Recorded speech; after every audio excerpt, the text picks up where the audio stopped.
Hi everyone, Coach Connor here, and what I want to speak about with you today is I want to speak about how to train smart. With the unknown amount of information all over the internet, we sometimes get confused because it's information overload. We don't know what's right, we don't know what's wrong, we don't know who to follow. But what I'm going to go through with you today are some fundamental principles of training that you can implement, because what you'll find with a lot of training is that most people are right. Most people will tell you some information and it will be fundamentally correct. Doesn't mean it will work for you though. It depends on what stage you're at, what goal you're at, what the purpose of your training is. There's so many variables to it. I feel it's important for you to educate yourself rather than just to take a program and just say, okay, I'm going to do that. You're really empowering yourself by understanding what the actual training is about, why you're doing what you're doing, and how the body works and functions. So I'm going to go through some fundamental principles with you today. And the document that I'm going to share is a simple document that I just like to call Train Smart. Okay. Now, when we talk about training, we've got to talk about, well, why are we training? What's the purpose of our training? Is our training to lose fat? Is it to build muscle? Is it to be free from sickness? Is it to be fit? Is it to be able to play basketball or football or whatever it is? What is the purpose of your training? Because when you understand and decide the purpose of your training, that's when you can start to nail down your training a little bit more unique, because someone who will be building muscle will be very different to somebody who's trying to completely lose fat. A basketball player's training regime will be completely different to another person's training regime.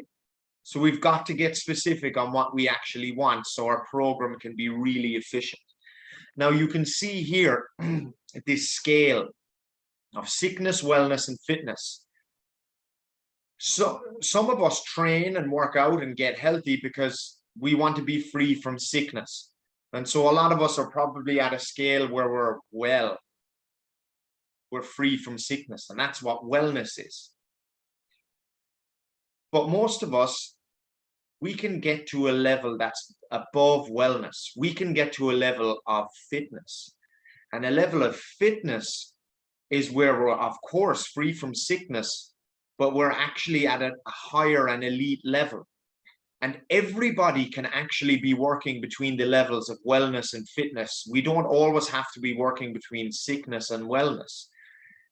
Between wellness and fitness would be building your muscle, building your cardiovascular endurance, having a good blood pressure biomarker, a certain body fat percentage, bone density, your cholesterol, focusing on flexibility and your muscle mass. All of this are areas, or all of these are areas that you can focus on to get yourself from well to fit.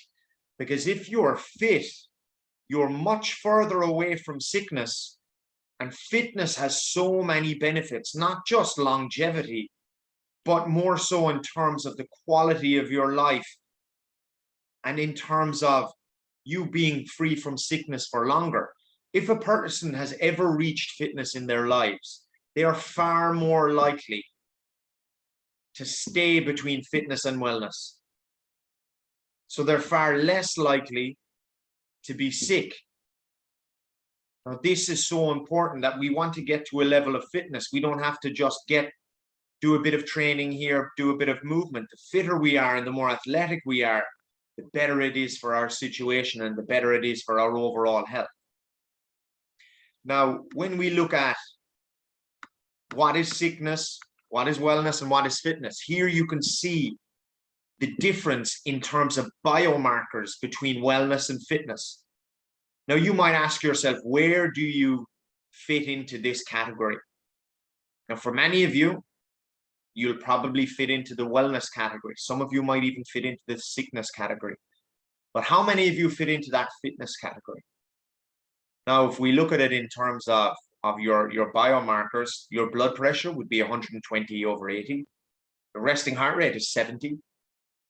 Now, you can see with resting heart rate, the fitter you are, the lower your resting heart rate will be. Someone with a very high resting heart rate can usually suffer from a number of things like cardiovascular disease, maybe diabetes, something like that. Now, if we look at your triglycerides, so here you can see the scale from 200 to 150 to 100. If you look at your LDL, which is essentially your bad cholesterol, we call that, in the 160 range is sick, 120 is well, and 100 is fitness. Your HDL, which is also your cholesterol, but it's your good cholesterol, you want that number higher. And so the higher that number, obviously, the better it is for you. Now, you can see again from your reactive protein and your sensitivity of it. Again, these numbers and guidelines are good for you to do.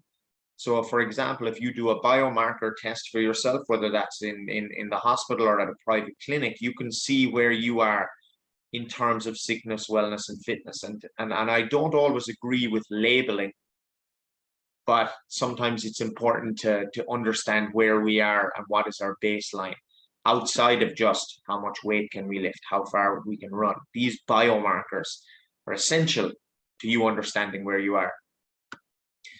Now, when we actually talk about training, when we get into training, what we're going to focus on is how do we get you from maybe sickness to wellness to fitness? How do we actually get your biomarkers up to this elite level? How do you get from the poor biomarkers all the way up to the high biomarkers?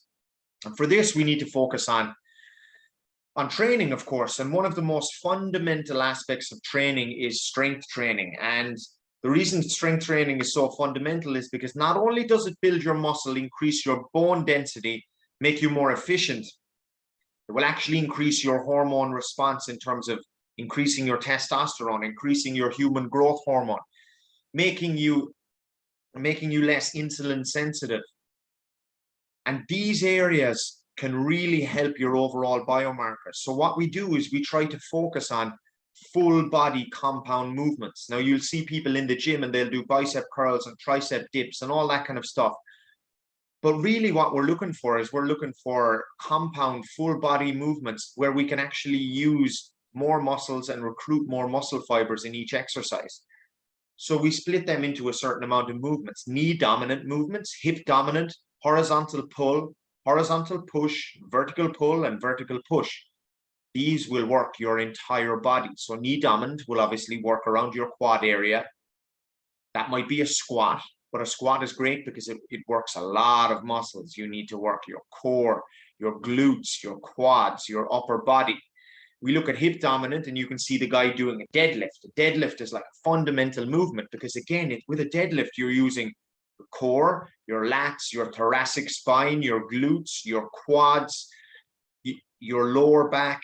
There's so many areas that you can work, again, and it's just one exercise. Compare that to like a bicep curl where you're just using your biceps. Horizontal pull, which is a row, that's going to focus on your thoracic spine. Horizontal push will be at the front. So again, that will focus on your chest, kind of your shoulders maybe also. A vertical pull will again focus on your thoracic spine, focus on your lats, your core, your traps. And again, vertical push might be an overhead press. So that would focus on your shoulders. Now, if you think about all of those areas, if you cover all of those areas and those types of movements, you're going to be covering your entire base. You're going to be covering your entire body and working it out. So in each session, if you're doing 3 sessions a week of strength training, you can include every one of these style of movements in your training. Now here, what we have in this second section is what are the types of exercises that you can use that will actually be in relation to the type of movement. So you can see with the knee dominant, there's squats predominantly. And what you'll have here is a stage of 1, 2, 3, 4, and 5. You can see air squat with no weight, of course, for a level 1 beginner, easy. Then you've goblet squat, back squat, front squat, and overhead squat. They go up in levels of difficulty, each of the exercises. Now, I'm not going to go through each of the exercises for you, but what I will say is that if you find yourself never having been in the gym before, you might find yourself going, okay, well, I'm going to start off with each of these exercises on stage 1. and I'm going to build it up to stage 2, then stage 3, 4, and 5. For a lot of people, they'll find that they might be on stage 3 with a certain movement, but stage 1 with another. For example, a lot of people may be on stage 3 for knee dominant. They may be on a back squat for knee dominant. But then for a vertical pull, they may not be able to do a pull-up. So they may be only at level 1. But ideally, what you're trying to do is you're trying to get up and up the levels here so that you can ideally be at like a 3, 4, or 5. If you're at level 5 on every single type of movement, then you're going to be looking at yourself as almost like an elite level athlete. But again, this is what your training program is based on. It's based on building you from stage 1 to 5. Now, again, you can see more examples here of hip dominant, knee dominant, horizontal press, vertical press, horizontal pull, and vertical pull. Now, within each style of movement, you have your dominant movements, and then you have your accessories. Accessories are kind of movements that work these muscles and do these type of movements in a smaller fashion. Okay. Now, what we have when we look at fitness, so we want to try and get from, like we said, from sickness to fitness, sickness, wellness to fitness. If we want to focus on fitness, there is 10 components of fitness. So it's not just strength training. We've covered strength training a little, but we need to cover a lot more areas. In each of our sessions and in each of our programs, we need to be focusing on all of these components of fitness. So they're cardio endurance. That might be your 5, 10K jog. There's stamina. That's again similar to that. Strength, flexibility, power, speed, coordination, agility, balance, and accuracy. Each of these components is so very important. Now, if we look at power in particular, we cannot have power unless we have strength. So a lot of these exercises are a prerequisite to each other. We cannot have strength for many of us if we're not flexible. We cannot have speed if we don't have accuracy. Accuracy and coordination are very similar. Accuracy and coordination are based on like moving your body, some proprioception. We can't have agility without balance. We can't have cardio endurance without stamina. So again, all of these are linked in together. And the mistake that a lot of people make is that they focus on one area of fitness and maybe they master that area of fitness, but that doesn't mean they're fit. That just means they're exceptional at one area. Like, for example, people think that an ultra runner is the fittest man alive or fittest woman alive. But really, if an ultra marathon runner, even by training and by doing what they're doing, they're going to lose a huge amount of muscle. Their strength will be very, very low. It's not actually super fit and super healthy to be an ultra runner. They probably wouldn't be extremely flexible. They wouldn't have a lot of speed, agility, maybe even balance. But they are focusing on cardio endurance and stamina. But that doesn't mean they're fit. Ideally, what you're looking at to be an athlete, to be in that fit category, is you're looking to be proficient in every single one of these 10 components. That's what we're going to focus in our program, and that's what I do with each athlete. Every single person goes through the same style of training. Of course, it's different in intensity level and exercise and start point, but ultimately what we're doing is we're focused on each of these areas, and I'll show you later on, and also in your individual program, where we're actually getting these components of fitness from. Now, within these components of fitness and your training, what we're looking to do really is we're looking to test your energy systems.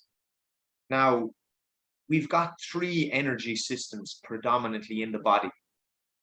You've got the phosphagen system. It's also called creatine ATP system. That's like your Usain Bolt kind of system. That's where you can go all out, max, 100% effort, but it only lasts a very short time.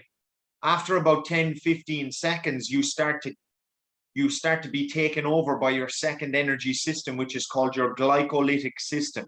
Now, this is still your power system, but you're just running on 80%, probably even 70%.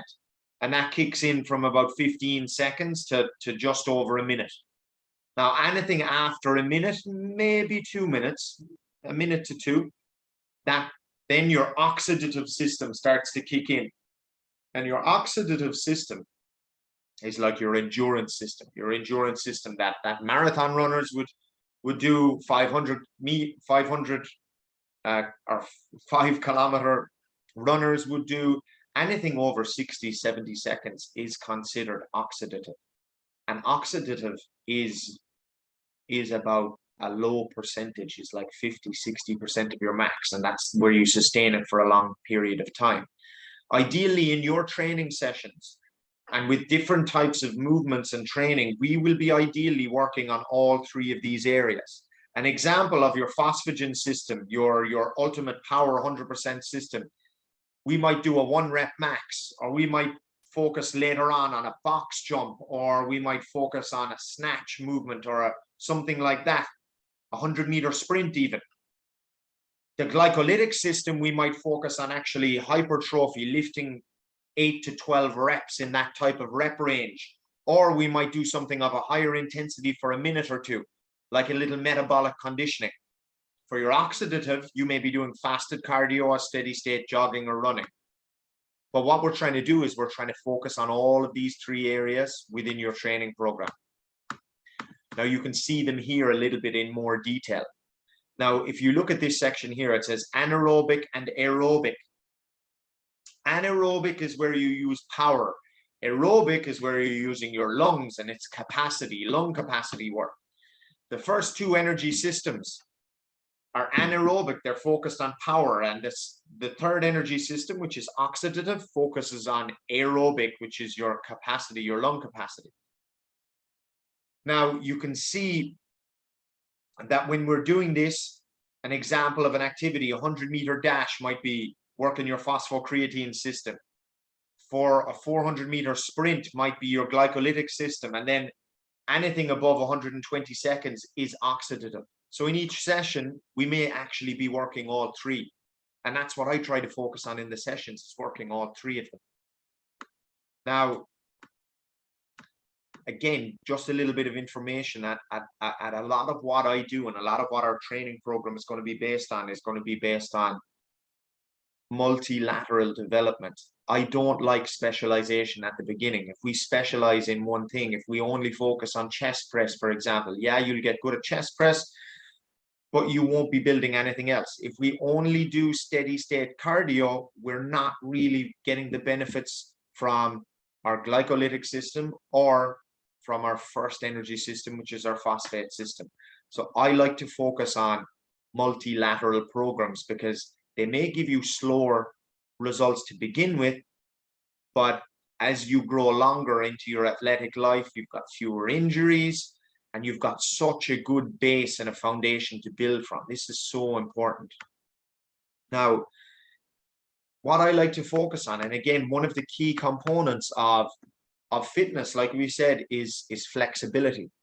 So what we do in our warm-up is so important because that's going to build our flexibility. I don't like to focus necessarily on 6 hours a week of yoga or anything like that. But what we can do is we can actually use our warm-up in our training to increase our flexibility. We can use our warm-up and our cool-down. And the way I do warm-ups and cool-down, I do it in a MAMP format, M-A-M-P. M, the first M, starts with mobility, activation, and movement preparation. So when you're doing a warm-up, for example, if you are doing, let's say, for example, you are focusing on a full body warm-up, you would start by doing mobility. You might do some foam rolling, you might do some hip openers, you might do some squats, some hamstring movements, and that would increase your mobility and your range of motion. I love foam rolling. I think it's so important. I would always tell people to be focusing on 5 to 10 minutes of foam rolling before they actually do their training session. It kind of gets you in the zone for your training, and it will almost like iron out your muscles wherever you're feeling stiff. Activation is the second one, the A. Now, I like to focus on isometrics for activation, whereby you're trying to build and recruit an army of muscle. So you can see examples of that in that green box. Now, the final part is movement preparation. So for example, if you're doing a squat, you don't just do foam rolling and then go on the rower. You need, before you lift heavy in a squat, you need to focus on a squat. If you're doing a back squat of like 60 kg today, for example, you need to build that up. You can't just go in and do it. You need to be doing your mobility, then your activation, and then you might need to do an empty barbell squat, or you might need to focus on building the barbell from empty up to 20, up to 40, and then to 60. So we need to focus on these. Now you can see from this area, there's a little guide on how to do it. Choose 2 to 3 mobility exercises, 2 to 3 activations, and 2 to 3 movement preps. Nice and easy. Now, what I'll do for each of you individually for your program, I'll give you 3 styles of warm-up that you can actually just follow and use and implement, so that no matter what you do, no matter what exercise you do, you can focus on that warm-up. Now, again, here are just 3 examples of MAMPs that you might do. So nice warm-ups that you might do. And again, these are there for you to use. They're there for you to use in any of the sessions that you want. And it's important that you do focus on a warm-up, because you could injure yourself if you don't. Now, you're probably wondering, where should you start in training and what's the process of development? Well, of course, everybody shouldn't do the same type of training because everybody has a different start point. But we focused on phase 1, 2, 3, and 4. Phase 1 is a beginner, and the idea of beginning, and you might begin, for example, if you've been out of training for 5 or 6 months, but your beginner phase, there's no exact time period on it. But for a lot of people, if they've trained before but maybe haven't trained for 6 months or more, they might start in beginner phase and then build up to intermediate phase pretty quickly. The purpose of beginner is to introduce you to strength training, get back in the swing of things, or to just start to learn how to move your body for the first time in your life, or back to do it again. In the second phase, intermediate, we kind of like increase the workload, the training variations, build some fundamentals, and challenge the body in terms of progressive overload. Now, phase 3, which is experienced, we do more of a structured program then, where we might do some split training. We might implement some power training, some high-level movements. And then the 4th stage, which is advanced, that people don't always get to this stage.